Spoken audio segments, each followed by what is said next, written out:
Hello friends, welcome to रोजगार academy. दोस्तों, आप सभी का रोजगार एकेडमी पे स्वागत है।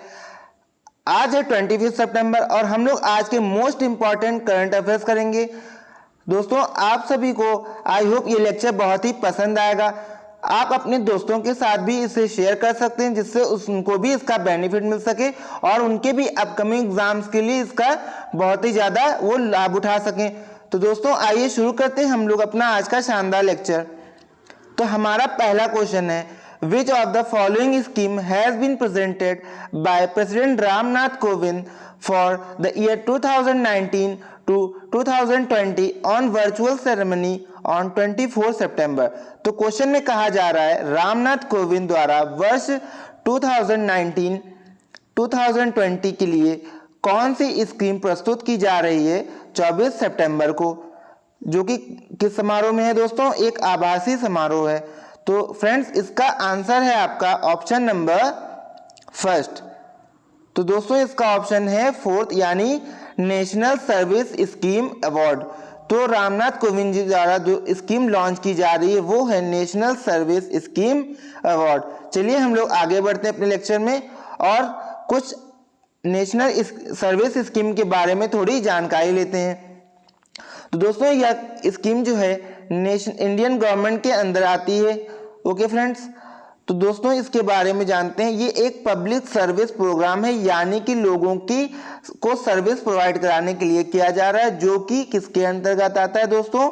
तो ये दोस्तों आता है आपका ministry of youth and affairs, okay, and sports of the government of India. तो दोस्तों ये किसके अंदर आता है? Ministry of youth affairs and sports of the government of India. और इसको दोस्तों कहा जाता है NSS, यानी कि नेशनल सर्विस स्कीम। और अगर बात करी जाए तो ये कब से स्टार्ट हुई थी? तो ये स्टार्ट हुई थी 1969 से, जो कि गांधी जी की सेनेटरी है, यानी कि जिस दिन गांधी जी की डेथ हुई थी। ओके फ्रेंड्स, आई होप आप लोगों को चीजें क्लियर हो रही होंगी। तो बात करते हैं आगे। दोस्तों, ये क्यों चलाई जा रही है, इसका एम क्या है इस स्कीम का? तो इसका एम क्या है? कम्युनिटी सर्विस, यानी कि लोगों को जो है सर्विस प्रोवाइड कराई जा सके, उनको हेल्प पहुंचाया जा सके। जैसे कि हमारे जो volunteer association of young people in college universities के लोगों हैं, उन्होंने इसकी पहल की है, वो इसके वॉलेंटरी होंगे, यानी कि वो इसकी जो है योजना करेंगे, 24 सितंबर को इसको ऑर्गेनाइज कराएंगे। आई होप आप लोगों को क्लियर हुआ होगा। चलिए दोस्तों, अब हम लोग आगे बढ़ते हैं अपने सेशन में। तो दोस्तों आइए जानते हैं इसके बारे में कुछ और फैक्ट। तो इसका जो मोटो है वो क्या है? Not me but for you, यानी कि मैं नहीं बल्कि तुम। तो दोस्तों, नेशनल सर्विस स्कीम का मोटो क्या है? नॉट मी बट यू, यानी कि मैं नहीं बल्कि तुम, यानी कि मैं अपने बारे में नहीं, सामने वाले के बारे में सोचना। नॉट मी बट यू, इसका ये मोटो है, यानी जो सामने है, यानी जो पब्लिक है, उनके लिए जो है सर्विस प्रोवाइड कराना, उनके लिए रिफॉर्म्स लाना, उनके लिए सभी अपॉर्चुनिटीज को डेवलप करना। ओके, तो आप लोग समझ पा रहे होंगे आई होप। तो दोस्तों इसकी बात करते हैं, लॉन्च कब किया गया था? तो इसकी लॉन्च डेट क्या है? 24 सितंबर 1969 फ्रेंड्स। ओके, तो इसकी डेट है 1969। तो इसको 51 ईयर्स कंप्लीट हो चुके हैं। बात करें इसके सिंबल की, तो दोस्तों इसका सिंबल आप लोग देख पा रहे होंगे। और बात करें ये सिंबल कहां से लिया गया है, तो ये सिंबल लिया गया है आपका कोणार्क सन टेम्पल में, जो एक जायंट यानी कि विशाल जो रथ है उसका जो पहिया है, उसी शेप में इसका सिंबल लिया गया है। आई होप आप लोग समझ पा रहे होंगे। दोस्तों बात करें तो कोणार्क सन टेम्पल को ब्लैक पैगोडा भी कहा जाता है, जो कि कहाँ पे स्थित है? वो ओडिशा में स्थित है। ओके, तो चलिए हम लोग अब आगे बढ़ते हैं अपने सेशन में। तो दोस्तों हमारा अगला क्वेश्चन है, national tribal research conclave has been organized for adivasi community under which ministry. तो दोस्तों इसमें बात की जा रही है कि जो आदिवासी समुदाय के लिए राष्ट्रीय आदिवासी अनुसंधान सम्मेलन किया जा रहा है वो किस मंत्रालय के द्वारा किया जा रहा है। आपको बताना है वो कौन सी मिनिस्ट्री है जो आदिवासी अनुसंधान सम्मेलन आयोजित कर रही है, आदिवासी समूह जो है या समुदाय हैं उनके लिए। तो इसका करेक्ट आंसर है ऑप्शन नंबर फर्स्ट। ओके, तो कौन सी मिनिस्ट्री है दोस्तों? मिनिस्ट्री ऑफ ट्राइबल अफेयर्स जो है वो नेशनल ट्राइबल रिसर्च कॉन्क्लेव को ऑर्गेनाइज करेगी आदिवासी समुदाय के लिए। आई होप आपको ये क्लियर हो गया होगा। तो चलिए दोस्तों आगे देखते हैं नेशनल ट्राइबल रिसर्च कॉन्क्लेव के बारे में।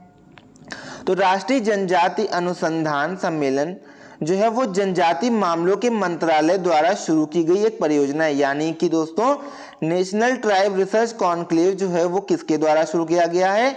मिनिस्ट्री ऑफ ट्राइबल अफेयर्स के द्वारा शुरू किया गया है। बात करें तो इसमें जो है 10 पार्टनर्स जो हैं इस प्रोजेक्ट में भाग लेंगे, जो कि रिसर्च में हेल्प करेंगे। और दोस्तों ये 2 दिन का कॉन्क्लेव है, यानी 2 दिन ये योजना या 2 दिन ये प्रोग्राम चलाया जाएगा। आई होप आपको इसके बारे में चीजें क्लियर हो गई होंगी। आगे आइए हम लोग अपना अगला क्वेश्चन देखते हैं। तो हमारा अगला क्वेश्चन है, ministry of defence has signed with which of the following space agency to bring an aircraft named 56C295MW। तो आप लोगों को ये नाम याद रखना होगा। एयरक्राफ्ट का नाम क्या है? 56C295MW, जो कि ट्रांसपोर्ट किया जा रहा है किसके लिए? इंडियन एयरफोर्स के लिए, जिससे उनको अपना जो लगेज है और जो भी इक्विपमेंट्स हैं उनको एक स्थान से दूसरे स्थान में ले जाया जा सके। जैसे कि मान लीजिए हमारे किसी स्टेट से आपको जाना है कहाँ पे दोस्तों? अंडमान निकोबार या लक्षद्वीप में या नॉर्थ ईस्टर्न स्टेट्स में भी जाना है दोस्तों, तो वहाँ जाने के लिए हमारे पास सुविधाएं अवेलेबल नहीं है, क्योंकि वहाँ आपको ऐसा कोई भी अभी एयरक्राफ्ट नहीं है जो आपको आसानी से वहां ले जा सके। क्योंकि दोस्तों अंडमान निकोबार या लक्षद्वीप की बात करें वो एक आइलैंड है, वहां तक इक्विपमेंट्स ले जाने में बहुत ही दिक्कत का सामना करना पड़ता है। और नॉर्थ ईस्ट की बात करें वो बहुत ही ज़्यादा पहाड़ी रीजन है, और वहाँ पे रास्ते की बात करें तो एक नैरो स्केप है, वहाँ भी जाने में दिक्कत होती है दोस्तों। तो इसीलिए ये एयरक्राफ्ट जो है ट्रांसपोर्ट किया जा रहा है, जिसका नाम है 56C295MW, जिससे क्या होगा ये अपने इक्विपमेंट्स और जितने भी अन्य जो भी सामग्रियां होंगी उनको यहाँ ट्रांसपोर्ट कर सकेंगे। तो दोस्तों इसमें क्वेश्चन की बात करते हैं। अब क्या पूछा जा रहा है? तो दोस्तों इसमें क्वेश्चन पूछा जा रहा है जो मिनिस्ट्री ऑफ डिफेंस ने ये किसके साथ साइन किया है इस ट्रांसपोर्ट एयरक्राफ्ट के लिए, जिसका नाम है 56C295MW। तो दोस्तों बात करते हैं वह कौन सी एजेंसी है। दोस्तों इसका ऑप्शन नंबर है 3 आपका सही आंसर। तो एयरबस डिफेंस एंड स्पेस के साथ इन्होंने साइन किया है आपके ट्रांसपोर्ट एयरक्राफ्ट 56C295MW को परचेज करने के लिए। तो दोस्तों आई होप आपको चीजें क्लियर हो गई होंगी। आइए अब इसके बारे में और जानकारी लेते हैं। तो दोस्तों देखते हैं इसमें कितने एयरक्राफ्ट लेने की बात कही गई है। तो इसमें जो है 16 एयरक्राफ्ट जो हैं हमें वो कंप्लीट करके देंगे। कौन दोस्तों? एयर डिफेंस स्पेस जो है वो हमको 16 एयरक्राफ्ट को कंप्लीट करके देगा। कितने दिनों में बात करें तो 48 मंथ्स में 16 एयरक्राफ्ट कंप्लीट करके देने की बात कही गई है एयर डिफेंस एंड स्पेस के द्वारा। आगे बात करते हैं कि जो बाकी इसके प्लेन्स हैं या एयरक्राफ्ट हैं उसको कौन डेवलप करेगा या कौन मैन्युफैक्चर करेगा इंडिया में। तो बात करते हैं इसको जो है एयरबस डिफेंस एंड स्पेस के साथ मिलकर टाटा एडवांस सिस्टम इसको 10 इयर्स का कॉन्ट्रैक्ट इसको मिला है। आई होप दोस्तों आप लोगों को क्लियर हो रहा होगा कि 16 जो एयरक्राफ्ट हैं वो तो Airbus defence and space provide कराएगा, और बाकी 40 जो इसके प्लेन्स हैं वो कौन प्रोवाइड कराएगा या मैन्युफैक्चर कराएगा? तो वो मैन्युफैक्चर कराएगा टाटा एडवांस सिस्टम, जो कि 10 ईयर का उसको कॉन्ट्रैक्ट मिला है इसके लिए। ओके, तो आई होप आप लोगों को क्लियर हो गई होंगी चीजें। दोस्तों बात करते हैं एयरबस डिफेंस स्पेस का हेडक्वार्टर कहां पे है। तो दोस्तों इसका हेडक्वार्टर आपका कहां पे है? इसका हेडक्वार्टर है दोस्तों जर्मनी में। जर्मनी में ओटो बर्न नाम की जो जगह है वहां पे इसका हेडक्वार्टर है। तो आइए देखते हैं इसके सीईओ कौन है। तो दोस्तों इसके सीईओ हैं डिर्क होक इसके सीईओ हैं। ओके, बात करते हैं ये क्या क्या वर्क करता है, इसके वर्क क्या है, एयर डिफेंस और स्पेस के वर्क क्या है। तो दोस्तों बात करें तो ये 4 क्षेत्रों में काम करता है। तो दोस्तों बात करें पहला क्षेत्र क्या है इसका, तो पहला क्षेत्र है मिलिट्री एयरक्राफ्ट डेवलप करना। दूसरा बात करें तो ये स्पेस सिस्टम से रिलेटेड सभी वर्क करता है, यानी अंतरिक्ष से रिलेटेड। थर्ड है communication and intelligence security provide कराता है, यानी कम्युनिकेशन का मतलब आप लोगों को पता होगा, कम्युनिकेट करना किसी दूसरे से। ओके, तो आइए फोर्थ देखते हैं। फोर्थ क्या, अनमैन्ड एरियल सिस्टम, यानी कि मानव रहित हवाई सिस्टम प्रोवाइड कराना इसका फोर्थ वर्क है। आई होप आप लोगों को चीजें क्लियर हो गई होंगी। बात करते हैं एयरबस डिफेंस और स्पेस जो है कितने देशों में अपने सर्विस प्रोवाइड कराता है, तो ये अपनी सर्विस 35 कंट्रीज को प्रोवाइड कराता है। तो यानी ये एक बहुत ही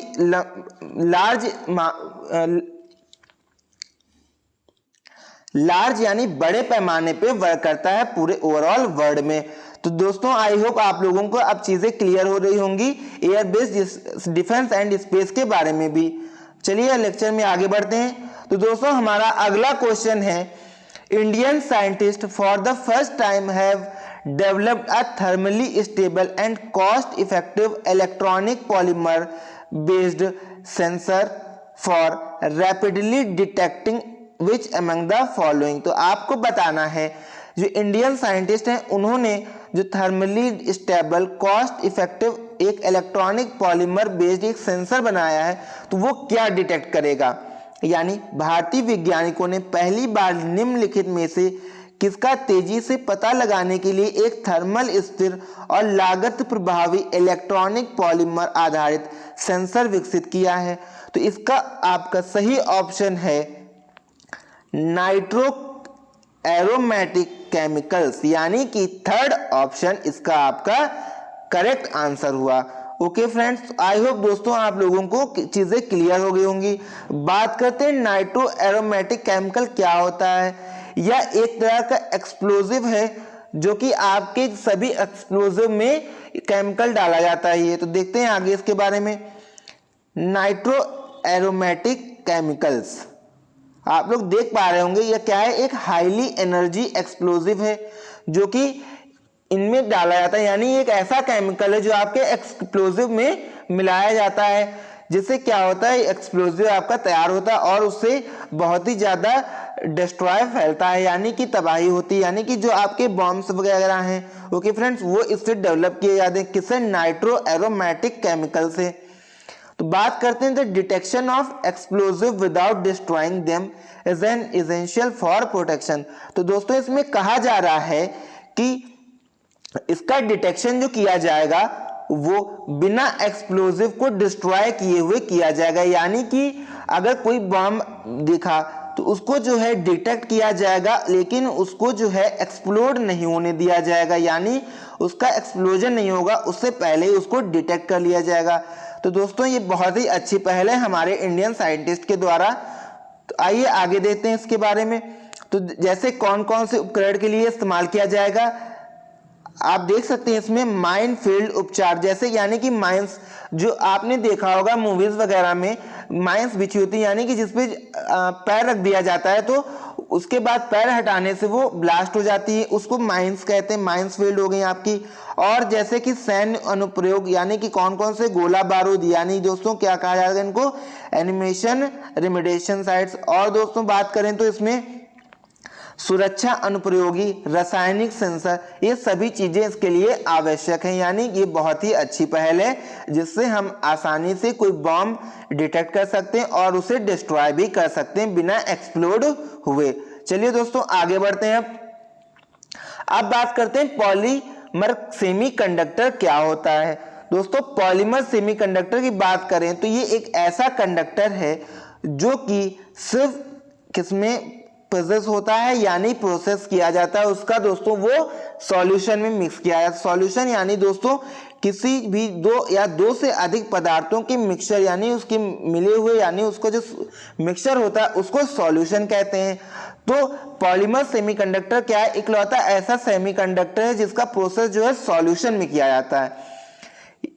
अब आगे देखते हैं इसमें क्या कहा जा रहा है। यह एक लचीली सामग्रियों से बना इलेक्ट्रॉनिक के कई फायदे हैं, जैसे कि बड़े क्षेत्र की समाधान प्रक्रिया, कम लागत और उच्च प्रदर्शन। दोस्तों यह बहुत ही चीप होता है, यानी बहुत ही सस्ता होता है, जिससे क्या होता है इसकी लागत कम आती है और इसका प्रदर्शन भी बहुत ही अच्छा होता है, यानी इसकी वर्किंग जो कैपेसिटी है वो भी बहुत ही अच्छी होती है, यानी ये एक हाई परफॉर्मेंस देता है।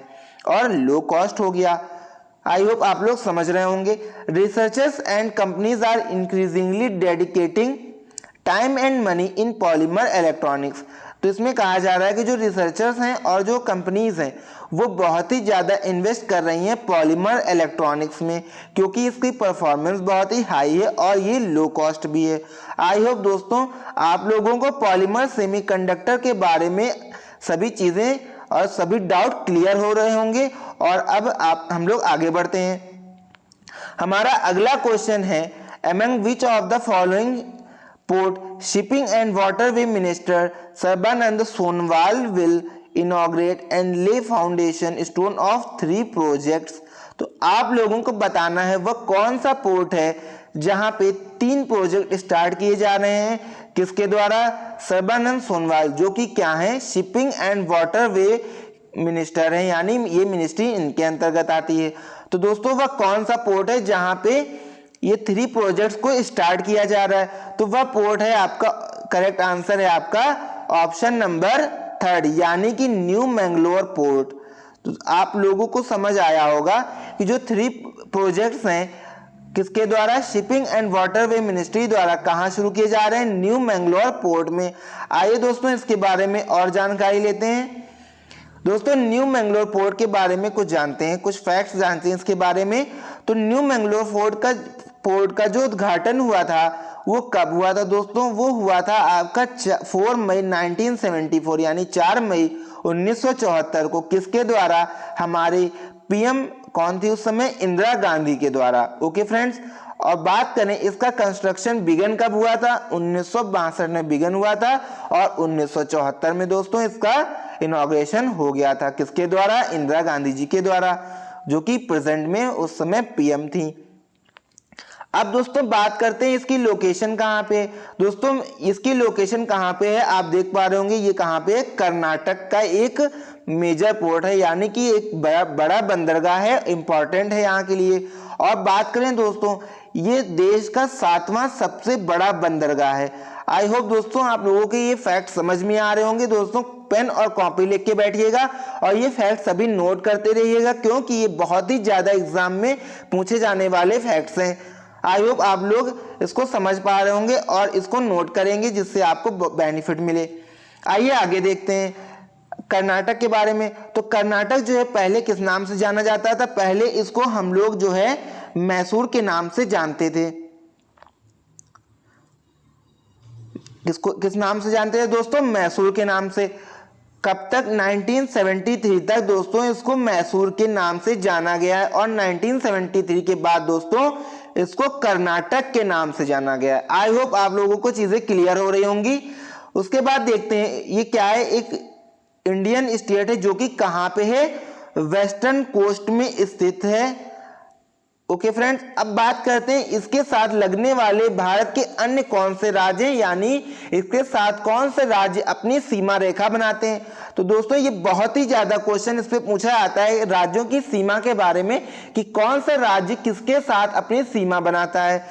तो चलिए जानते हैं कर्नाटक किसके और कौन कौन से राज्य के साथ अपनी सीमा शेयर करता है। तो पहला राज्य है गोवा। तो ये गोवा के साथ अपनी सीमा शेयर करता है, महाराष्ट्र के साथ, तेलंगाना के साथ, तमिलनाडु के साथ, केरल के साथ। ओके फ्रेंड्स, तो अब कितने राज्यों के साथ ये अपनी सीमा शेयर करता है? 1st, 2nd, 3rd, 4th and 5th, यानी कि ये अपनी सीमा 5 राज्यों के साथ शेयर करता है। तो आप लोग ये फैक्ट याद रखिएगा और राज्यों के नाम भी। इस पे क्वेश्चन बहुत ही ज्यादा दोस्तों पूछे जाते हैं कि राज्य जो है किस राज्य के साथ सीमा शेयर करता है। ओके, आइए इसकी स्थिति जानते हैं। तो दोस्तों ये कहां पे स्थित है? ये जो है अरेबियन सी के वेस्ट में स्थित है। आइए अब हम लोग अपने लेक्चर में आगे बढ़ते हैं और देखते हैं कुछ कर्नाटक से रिलेटेड कुछ फैक्ट जानते हैं जो कि आपके एग्जाम में बहुत ही ज्यादा पूछे जाते हैं। बात करते हैं, पहले आप जो है मैप में देख लीजिए कर्नाटक की पोजीशन कहाँ है। तो आप लोग देख पा रहे होंगे जो कलर्ड है रेड कलर से, वो है कर्नाटक। ओके, हम लोगों ने अभी किसके बारे में दोस्तों क्वेश्चन में पढ़ा, मैंगलोर। तो बात करते हैं मैंगलोर कर्नाटक में किस जगह है। तो दोस्तों यहाँ पे आपका मैंगलोर है। ओके, आई होप आप लोगों को चीजें क्लियर हो रही होंगी। अब देखते हैं कर्नाटक से रिलेटेड कुछ फैक्ट। तो बात करते हैं कर्नाटक में सिलिकॉन वैली किसको कहा जाता है, यानी भारत की सिलिकॉन वैली किस शहर को कहा जाता है, या किस शहर को सिलिकॉन वैली के नाम से भी जाना जाता है। तो दोस्तों वह है बेंगलुरु। बेंगलुरु को सिलिकॉन वैली के नाम से भी जाना जाता है, क्योंकि यहाँ पे बहुत ही ज्यादा आईसी चिप्स तैयार की जाती हैं। जैसे कि आईसी चिप्स क्या आती हैं, जो आपके कंप्यूटर और आपके मोबाइल्स में वो चिप इस्तेमाल की जाती हैं। ओके फ्रेंड्स, आई होप आप लोगों को चीजें क्लियर हो रही होंगी, इसीलिए इसको सिलिकॉन वैली ऑफ इंडिया कहा जाता है। अब बात करते हैं कर्नाटक का फॉर्मेशन कब हुआ था, यानी इसका गठन कब हुआ था। तो दोस्तों इसका जो ऑफिशियली जो गठन हुआ था, इसका गठन हुआ था 1 नवंबर 1956 को।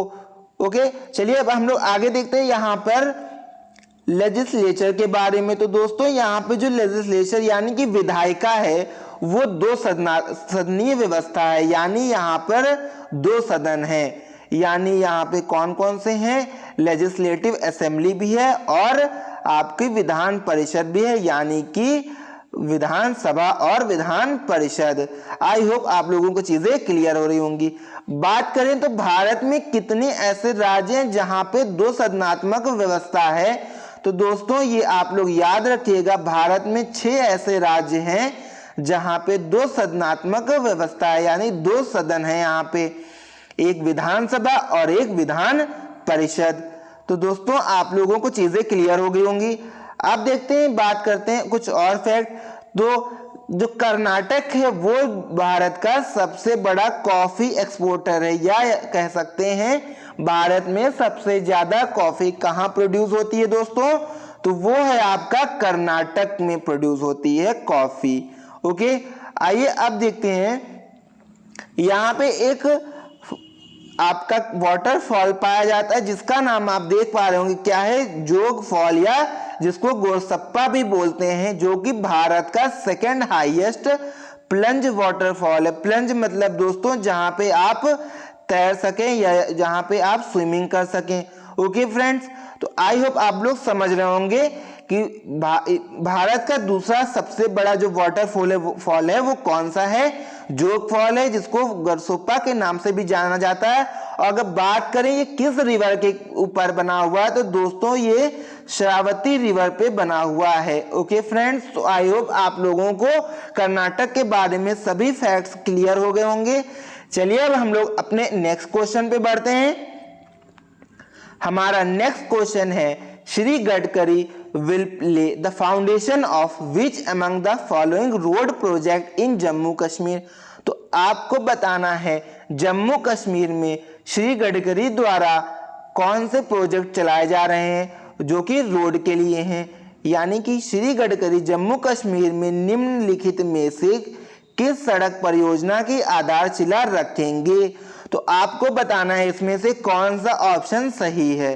तो आपका दोस्तों चारों ऑप्शन यानी ऑल ऑप्शंस आर करेक्ट। तो बात कर लेते हैं एक एक ऑप्शन के बारे में। तो श्रीनगर में इन्होंने जो है 4 लेन रिंग रोड बनाने की बात कही है। ओके फ्रेंड्स, सेकंड ऑप्शन बात करते हैं।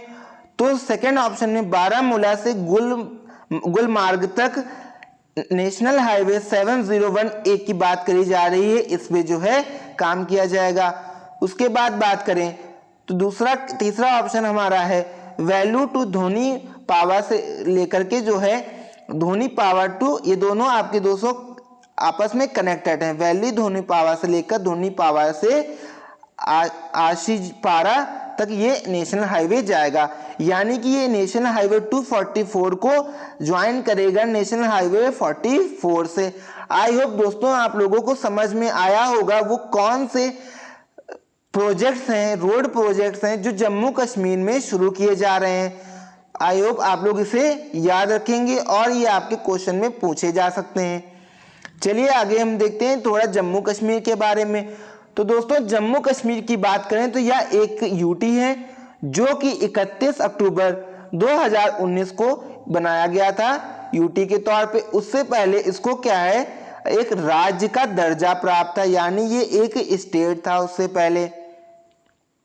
बात करें ये कहां पे है इंडियन सब कॉन्टिनेंट के रिलेशन में, तो दोस्तों जम्मू कश्मीर नॉर्दर्न इंडिया में है, यानी नॉर्दर्न पार्ट में है हमारे। और बात करें जम्मू कश्मीर की कैपिटल क्या है दोस्तों, तो जम्मू कश्मीर की कैपिटल आप देख पा रहे होंगे श्रीनगर और जम्मू है। तो दोस्तों श्रीनगर जो है वो आपकी मई से अक्टूबर तक कैपिटल रहती है और जम्मू जो है वो नवंबर से अप्रैल तक कैपिटल रहती है, यानी जम्मू की 2 कैपिटल्स हैं। ओके फ्रेंड्स, अब बात करते हैं यहाँ पे डिस्ट्रिक्ट कितने हैं। तो दोस्तों आप देख पा रहे होंगे यहाँ पे 20 डिस्ट्रिक्ट हैं। अब बात करते हैं यहाँ पे लेफ्टिनेंट गवर्नर कौन है, तो यहाँ पे जो लेफ्टिनेंट गवर्नर है वो है आपके मनोज सिन्हा जी हैं। ओके, तो यहाँ के लेफ्टिनेंट गवर्नर कौन है, मनोज सिन्हा है। बात करते हैं सीएम की पोस्ट। तो दोस्तों सीएम की पोस्ट यहाँ पे अभी वैकेंट है, यानी यहाँ पे भी कोई भी सीएम नहीं है। बात करते हैं लेजिस्लेचर यानी विधायिका की। तो दोस्तों यहाँ पे विधायिका यूनिक कार्मल यानी एक सदन यहाँ पे है। ओके, और बात करते हैं उस सदन में कितनी सीट्स हैं, तो दोस्तों यहाँ पे 114 सीट्स हैं। बात करते हैं पार्लियामेंट्री कॉन्स्टिट्यूएंसी के लिए यहाँ पे कितनी सीट्स निर्धारित की गई हैं, तो दोस्तों राज्यसभा के लिए आपकी 4 सीट्स हैं और लोकसभा के लिए आपके 5 सीट्स हैं। और अब बात करते हैं हाई कोर्ट की। तो हाई कोर्ट जो है वो जम्मू कश्मीर और लद्दाख के लिए दोनों क्या है दोस्तों, कॉमन हाई कोर्ट है। ओके, आई होप अब आपको जम्मू कश्मीर से रिलेटेड भी कोई डाउट नहीं होगा। चलिए दोस्तों अब हम आगे बढ़ते हैं। तो हमारा अगला क्वेश्चन है which state government has reduced working hour of women police personal from 12 to 8 hours, यानी इसमें पूछा जा रहा है किस राज्य सरकार ने महिला पुलिस कर्मियों के काम को 12 घंटे से घटाकर 8 घंटे कर दिया गया है। तो आपको बताना है इसमें से कौन सा ऑप्शन सही है जिसने, यानी जिस गवर्नमेंट ने 12 घंटे से 8 घंटे कर दिया है उनके वर्किंग टाइम्स को, वुमेन पुलिस पर्सनल के वर्किंग टाइम्स को। तो इसका सही आंसर है आपका ऑप्शन नंबर 3, यानी कि दोस्तों महाराष्ट्र गवर्नमेंट ने 12 घंटे से घटाकर 8 घंटे कर दिया है महिलाओं के वर्किंग आवर्स को। ओके, आई होप आप लोग समझ रहे होंगे दोस्तों ये किसमें किया गया है, ये पुलिस विभाग में किया गया है सिर्फ। ओके, चलिए अब हम लोग आगे बढ़ते हैं। आइए महाराष्ट्र के बारे में कुछ फैक्ट जान लेते हैं। बात करें महाराष्ट्र की इस्टेब्लिशमेंट, तो महाराष्ट्र का जो गठन हुआ था वो आपका 1 मई 1960 को हुआ था ऑफिशियली बात करें तो, यानी भारत के द्वारा इसका जो गठन हुआ था वो 1 मई 1960 को किया गया था। बात करें यहाँ पे जो ऑफिशियल लैंग्वेज है वो क्या है, वो है आपकी मराठी। मराठी जो है महाराष्ट्र की ऑफिशियल लैंग्वेज है। अब बात करते हैं यहाँ के नेबरिंग स्टेट कौन से, यानी इसके साथ सीमा लगाने वाले भारत के अन्य कौन से राज्य हैं जो महाराष्ट्र के साथ अपनी बाउंड्री यानी सीमा शेयर करते हैं। तो वो राज्य पहला कौन सा है दोस्तों, गुजरात। उसके बाद आपका आता है एमपी, फिर आपकी सीमा लगाता है महाराष्ट्र के साथ आंध्र प्रदेश, देन कर्नाटक, उसके बाद दोस्तों आपका गोवा, देन दादर एंड नागर हवेली और छत्तीसगढ़। तो ये सभी राज्य महाराष्ट्र के साथ अपनी बाउंड्री शेयर करते हैं। ओके, तो आई होप आप लोग याद रखेंगे। तो कितने राज्य हो गए आपका, 1 2 3 4 5 6 और 7, तो यानी 7 स्टेट्स जो हैं आपके महाराष्ट्र के साथ अपनी सीमा शेयर करते हैं। अब बात करते हैं लोकसभा और राज्यसभा की। तो दोस्तों यहाँ पे लोकसभा के लिए 48 सीट्स हैं आप देख पा रहे होंगे और राज्यसभा के लिए 19 सीट्स हैं। अब बात करते हैं यहाँ पे कि यहाँ की जो मेन रिवर्स है वो कौन सी है। तो यहाँ की जो मेन रिवर है वो है आपकी ताप्ती रिवर, भीमा, गोदावरी और कृष्णा। ओके, तो यहाँ के जो मेन रिवर्स हैं आपने उसके बारे में भी जाना। तो अब हम लोग अपने लेक्चर में आगे बढ़ते हैं। अब बात करते हैं महाराष्ट्र के हिस्टोरिकल प्लेसेस कौन से हैं। तो महाराष्ट्र के जो हिस्टोरिकल प्लेसेस हैं दोस्तों वो पहला है आपका gateway of India. Okay, I hope आप लोग समझ रहे होंगे। दूसरा क्या है आपका अजंता केव है जो कि औरंगाबाद में है। तीसरा क्या है आपका एलोरा है जो कि कहाँ पे है, वो भी औरंगाबाद में है। आई होप आप लोग समझ पा रहे होंगे। दोस्तों एक और है जो है आपका एलिफेंटा की गुफाएं, जो कि कहाँ पे हैं, आपकी गेटवे ऑफ इंडिया से 10 किलोमीटर दूर, यानी कि आपके जो आपका अरेबियन सी है यानी कि जो मुंबई है उसके तट के से 10 किलोमीटर दूर पे स्थित है आपका एलिफेंटा केव्स, जो कि राष्ट्रकूटों द्वारा बनवाई गई थी। आई होप दोस्तों आपको ये फैक्ट समझ में आ रहे होंगे और आप इन सभी फैक्ट को नोट कर रहे होंगे। ओके, चलिए हम लोग आगे देखते हैं। अब आगे बात करें तो यहाँ पे जो है आपके प्रिंसिपल डांसेस यानी कि यहाँ के जो मेन डांसेस हैं वो कौन से हैं। तो यहाँ के डांसेस की बात करें तो पहला डांस है आपका ढंगरी। दोस्तों इस पे भी क्वेश्चन बन चुका है। डिंडी, दूसरा आपका कला, और ये सभी क्या है, रिलीजियस फॉक है यानी यहाँ के डांस हैं। और अगला क्या है आपका कोली डांस है। फिर लवणी। दोस्तों इस पे भी क्वेश्चन आपका काफी बार पूछा जा सकता है और पूछा भी गया है। आपके पुराने क्वेश्चंस अगर आप उठा के देखेंगे तो इस पे क्वेश्चन आपके बन चुके हैं ऑलरेडी। बात करते हैं दोस्तों तमाशा डांस, इस पे भी आपके क्वेश्चन बन चुके हैं। ये भी कहाँ का है दोस्तों, महाराष्ट्र का डांस है। ओके, आई होप आपको दोस्तों चीजें क्लियर हो गई होंगी और डांस के बारे में आप इसको नोट कर लीजिएगा, बहुत ही इंपॉर्टेंट है। इस पे क्वेश्चन हर एग्जाम में बनने के चांसेस होते हैं। ओके, चलिए अब हम लोग बात करते हैं यहाँ के सेक्स रेशियो की। तो दोस्तों यहाँ का सेक्स रेशियो 2011 के सेंसस के अकॉर्डिंग बात करें तो 1000 अगर मेल है तो उस पे जो महिलाएं हैं वो कितनी है, 929 महिलाएं हैं, यानी कि 1000 पुरुषों पे 229 महिलाएं हैं यहाँ पे। ओके, आई होप दोस्तों आप लोगों की चीजें क्लियर हो गई होंगी। आइए अब आगे बढ़ते हैं।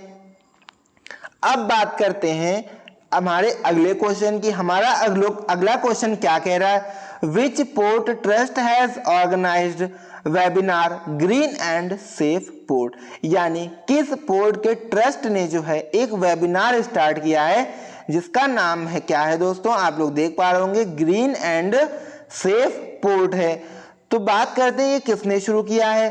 तो आपका इसका सही आंसर है ऑप्शन नंबर 4, यानी कि पारादीप पोर्ट ट्रस्ट ने, यानी पारादीप पोर्ट ट्रस्ट जिसने green and safe port webinar शुरू किया है या ऑर्गेनाइज कराया है। तो आई होप आपको चीजें क्लियर हो गई होंगी कि पारादीप पोर्ट ट्रस्ट जो है उसने क्या शुरू किया है, एक वेबिनार शुरू किया है जिसका नाम क्या है, ग्रीन एंड सेफ पोर्ट। तो आप लोग इस नाम से ही समझ रहे होंगे, ग्रीन यानी कि यहाँ पे हरित, यानी यहाँ पे हमें इन्वायरमेंट को बढ़ावा देना है, यानी पॉल्यूशन को टैकल करना है, और जो पोर्ट है उसको स्वच्छ करना है जिससे कि यहाँ पे टूरिस्ट आ सकें और हमारा जो पोर्ट है वो भी हमारा पॉल्यूशन फ्री रहे। आइए आगे इसके बारे में बात करते हैं कुछ। तो पारादीप पोर्ट के बारे में बात करें तो दोस्तों ये पारादीप पोर्ट जो है वो एक नेचुरल पोर्ट है, यानी कि ये मैन मेड नहीं है, यानी इसको ह्यूमन ने नहीं बनाया, ये नेचुरली डेवलप हुआ है। अगर इसकी लोकेशन की बात करें तो इसकी लोकेशन कहाँ पे है, उड़ीसा में है, उड़ीसा के ईस्टर्न कोस्ट में। ओके, अगर डिस्ट्रिक्ट बात करें उड़ीसा के कौन से डिस्ट्रिक्ट में पारादीप पोर्ट पड़ता है तो वह है आपका जगत Singhpur district. Okay, I hope आपको चीजें क्लियर हो गई होंगी। अब बात करते हैं कि ये कहाँ पे स्थित है। तो ये पोर्ट जो है वो महानदी रिवर और बे ऑफ बंगाल जहाँ पे दोस्तों ये दोनों मिलते हैं वहां पे आपका पारादीप पोर्ट आपका पड़ता है, यानी कि महानदी रिवर और बे ऑफ बंगाल के कॉन्फ्लुएंस पे आपका पारादीप पोर्ट स्थित है। बात करते हैं जो योजना शुरू गई है, ये जो वेबिनार है ग्रीन एंड सेफ पोर्ट वो किसके तहत शुरू किया गया है। तो दोस्तों ये शुरू किया गया है आपका आजादी का अमृत महोत्सव। ये बहुत इंपॉर्टेंट है क्योंकि हम लोगों ने जो है इस साल अपनी 75वीं जो है इंडिपेंडेंस सेलिब्रेट किया है, उसके उत्सव में आजादी का अमृत महोत्सव मनाया जा रहा है। इसके तहत दोस्तों ये योजना या ये वेबिनार शुरू किया गया है। अब बात करते हैं हम पारादीप पोर्ट के बारे में कुछ। तो पारादीप पोर्ट जो है वो हमारे भारत का 8वां एक इंपॉर्टेंट और मेजर पोर्ट है, यानी 8वां हमारा सबसे बड़ा पोर्ट कौन सा है? पारादीप पोर्ट है भारत का। ओके, आइए देखते हैं इसको कौन मैनेज करता है। तो दोस्तों इसको जो मैनेज करता है वो क्या है? East coast commission. Okay friends, तो इसको ये मैनेज करता है कब से? हमारी आज़ादी के बाद से इसको ईस्ट कोस्ट कमीशन जो है वो पारादीप पोर्ट को मैनेज करता है। आई होप अब आप लोगों को सभी चीज़ें पारादीप पोर्ट से रिलेटेड क्लियर हो रही होंगी। आइए अब हम लोग आगे बढ़ते हैं। अब बात करते हैं हम लोग अपने स्टेट के बारे में, यानी कि उड़ीसा के बारे में, जहाँ पे हमारा पारादीप पोर्ट स्थित था। तो बात करते हैं पहले इसकी स्थिति। तो दोस्तों ये कहाँ पे स्थित है? ये हमारा एक ईस्टर्न इंडियन स्टेट है, यानी कि पूर्वी राज्य है। ओके, जिसका पुराना नाम क्या था? उड़ीसा, और आज इसका प्रेजेंट में उड़ीसा नाम हो गया है। ओके, अब बात करें ये बे ऑफ बंगाल के कोस्ट पे है, यानी बे ऑफ बंगाल से अपनी बाउंड्री शेयर करता है। और अगर बात करते हैं आगे कि उड़ीसा की कैपिटल क्या है, तो दोस्तों उड़ीसा की कैपिटल आप देख पा रहे होंगे, भुवनेश्वर उड़ीसा की कैपिटल है। अब बात करते हैं यहाँ के जो नेबरिंग स्टेट्स है, यानी कि अपनी सीमा जो है उड़ीसा के साथ कौन कौन सा राज्य शेयर करता है। तो पहला राज्य आपका है वेस्ट बंगाल, सेकंड है आपका झारखंड, थर्ड है आपका छत्तीसगढ़, और फोर्थ है आपका आंध्र प्रदेश। और दोस्तों इसके साथ साथ तेलंगाना भी इसके साथ बहुत ही माइनर सी बाउंड्री टच करता है, यानी एकदम नाम मात्र की बाउंड्री टच करता है। तो आप लोगों ने समझ लिया होगा कि कितने राज्य जो हैं उड़ीसा के साथ बाउंड्री शेयर करते हैं। ओके, तो चलिए हम लोग आगे बढ़ते हैं और कुछ और जानते हैं। तो बात करते हैं कि जो हमारा जनगण मन है उसमें भी आपका उड़ीसा का नाम आता है। तो दोस्तों जनगण मन में बात करें तो उड़ीसा को किस नाम से आता है? दोस्तों उड़ीसा को उत्कल कहा जाता है। आप लोगों ने जनगण मनगण तो कई बार इसको रीड किया होगा, यानी अपनी असेंबली में भी इसको सुना होगा और साथ साथ गुनगुनाया भी होगा। तो दोस्तों बात करते हैं, आपने उत्कल वर्ड जरूर यूज किया होगा। तो आज आप लोगों को ये भी पता चल गया उत्कल वर्ड किसके लिए आता है। तो दोस्तों ये आता है आपका उड़ीसा राज्य के लिए। आई होप आप लोगों को अब चीजें क्लियर हो रही होंगी। बात करते हैं उड़ीसा की जो ऑफिशियल या जो भी यहाँ की कार्यकारी भाषा है वो कौन सी है? उड़िया, यानी कि आप लोग इसकी ऑफिशियल लैंग्वेज क्या है? उड़िया। अब बात करते हैं इसकी क्लासिकल जो लैंग्वेज है भारत की, उसमें उड़िया को भी शामिल किया गया है, यानी भारत की जो क्लासिकल लैंग्वेजेस हैं उसमें उड़िया शामिल है।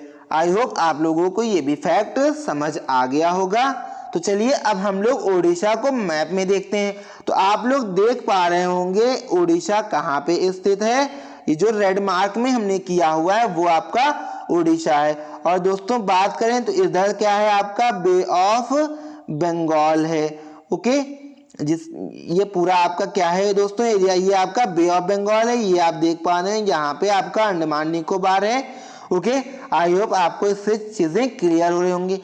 अब आप लोगों को हम मैप में दिखाते हैं कहाँ पे आपका जगत सिंहपुर है, यानी जगत सिंहपुर, जहाँ पे हमने अभी पढ़ा था पारादीप पोर्ट। दोस्तों ये आपका जगत सिंहपुर है जहाँ पे आपका पारादीप पोर्ट स्थित है।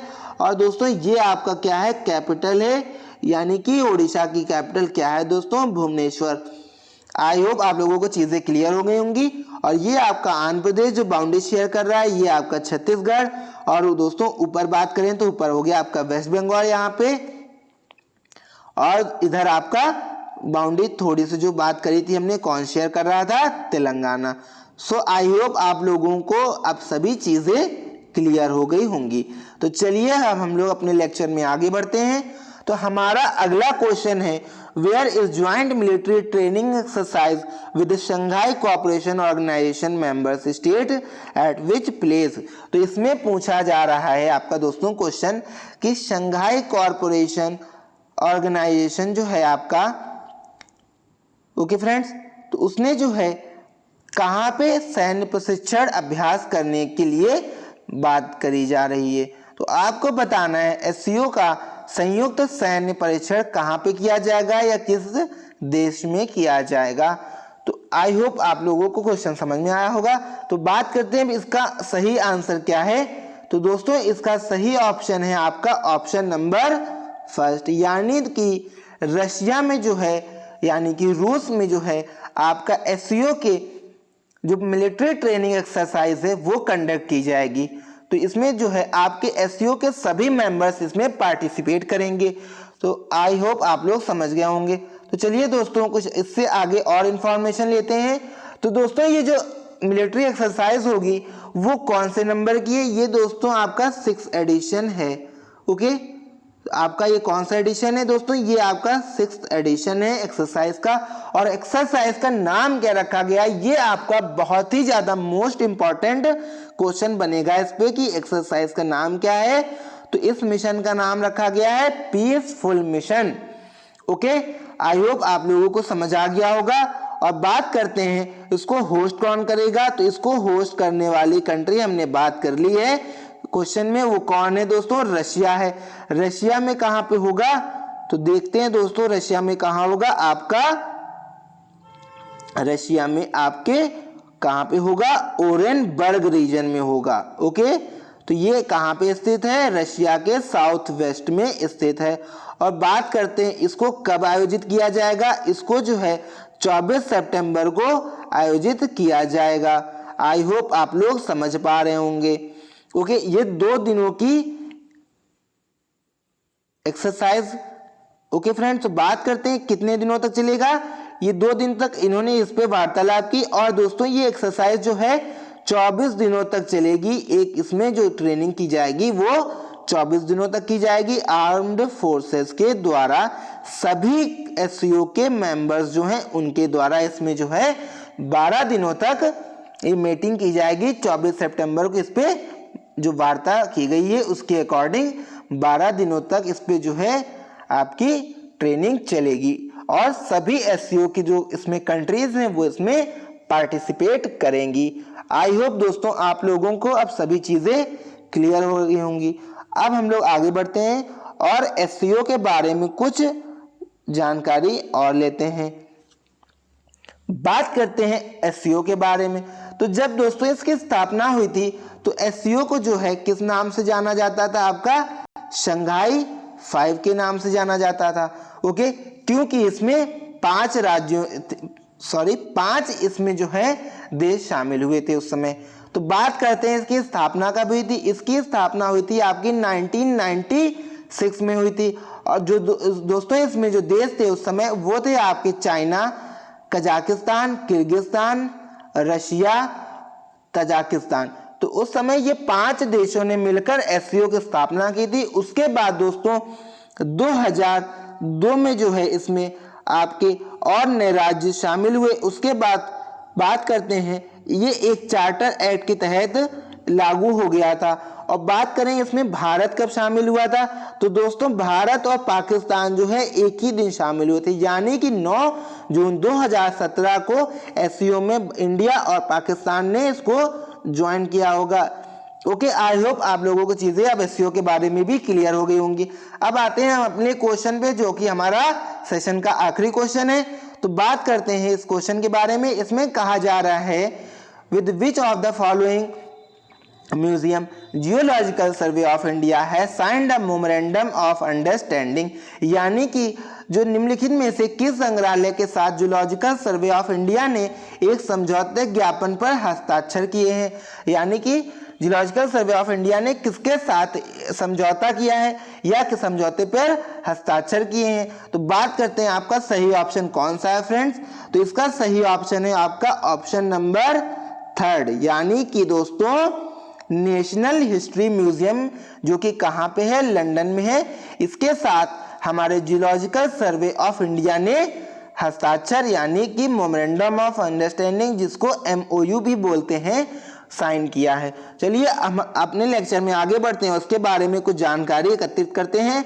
तो हमारे जियोलॉजिकल सर्वे ऑफ इंडिया के बारे में बात करें तो दोस्तों इसकी स्थापना 1 जुलाई 1916 की हुई थी। आप लोग देख पा रहे होंगे इसकी स्थापना कब हुई थी दोस्तों, 1 जुलाई 1916 को इसकी स्थापना की गई थी। अब बात करें ये क्या करता है, ये देश में जीवों को सर्वेक्षण करता है, यानी कि जो हमारे एनिमल्स हैं, यानी हमारे जो फौना यानी कि दोस्तों किसको बोलते हैं, एनिमल्स को।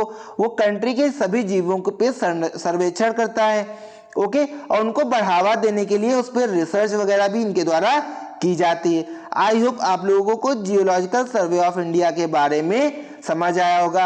अब बात करें तो जियोलॉजिकल सर्वे ऑफ इंडिया किस मिनिस्ट्री के अंदर आता है, तो दोस्तों ये आता है आपका ministry of environment and forest climate change के अंतर्गत आता है। किसके अंदर आता है, ministry of environment forest and climate change के अंतर्गत आता है। चलिए अब हम लोग आगे बढ़ते हैं। तो दोस्तों कुछ और फैक्ट जानते हैं। दोस्तों आप लोग फिगर में देख पा रहे होंगे, ये दोस्तों क्या है आपका, ये आपका क्या है, जियोलॉजिकल सर्वे ऑफ इंडिया का एक सिंबल है, ओके। आई होप आप लोग समझ गए होंगे। बात करते हैं इसकी हिस्ट्री की, तो जो जियोलॉजिकल सर्वे ऑफ इंडिया है वो आपका एशियाटिक सोसाइटी, जो कि जिसके संस्थापक विलियम जोन्स से, कब इन्होंने किया था इसकी स्थापना, बात करें तो इसकी स्थापना इन्होंने की थी 15 जनवरी 1784 में। तो दोस्तों जियोलॉजिकल सर्वे ऑफ इंडिया जो है वो इन्हीं के दिमाग की उपज थी। आई होप आप क्लियर हो गया होगा कि जियोलॉजिकल सर्वे ऑफ इंडिया जो है उसकी स्थापना के विषय में किसने सबसे पहले बात की थी, या ये किसके दिमाग की उपज थी, यानी ये किसका आइडिया था। तो दोस्तों ये आइडिया था एशियाटिक सोसाइटी बंगाल का, जो कि कहाँ पे थी, बंगाल में, और विलियम जोन्स इसके संस्थापक थे। चलिए इसके बारे में थोड़ा और जानते हैं। दोस्तों एशियाटिक सोसाइटी ऑफ बंगाल ने जो है जियोलॉजिकल सर्वे ऑफ इंडिया के साथ साथ आपका जियोलॉजिकल सर्वे ऑफ इंडिया को भी स्थापित करने की बात करी थी। आई होप आप लोगों को चीजें क्लियर हो गई होंगी कि जो एशिया सोसाइटी उसकी स्थापना 1784 में हुई थी, और जियोलॉजिकल सर्वे ऑफ इंडिया और geological Survey of India in दोनों की स्थापना की बात इसने 1784 में ही कर दी थी। ओके, चलिए हम लोग अपने लेक्चर में आगे देखते हैं। तो दोस्तों हमारा लेक्चर आज यहीं पे समाप्त होता है। आई होप आप लोगों को सभी फैक्ट्स और सभी जो भी करंट अफेयर्स था आज हम लोगों का, वो सभी आप लोगों को बहुत ही शानदार लगा होगा, और आई होप आपको ये आपके एग्जाम में बेनिफिट जरूर पहुंचाएगा। तो दोस्तों हमारे चैनल को सब्सक्राइब करें और अपने दोस्तों के साथ शेयर करें, जिससे कि उनको भी इसका लाभ उठा सकें वो लोग, और अपने एग्जाम को क्रैक कर सकें। तो आई होप दोस्तों आप लोग जरूर हमारे यहाँ सपोर्ट करेंगे, जैसे कि और हम लोग ऐसे ही वीडियो आपके लिए ला सकें।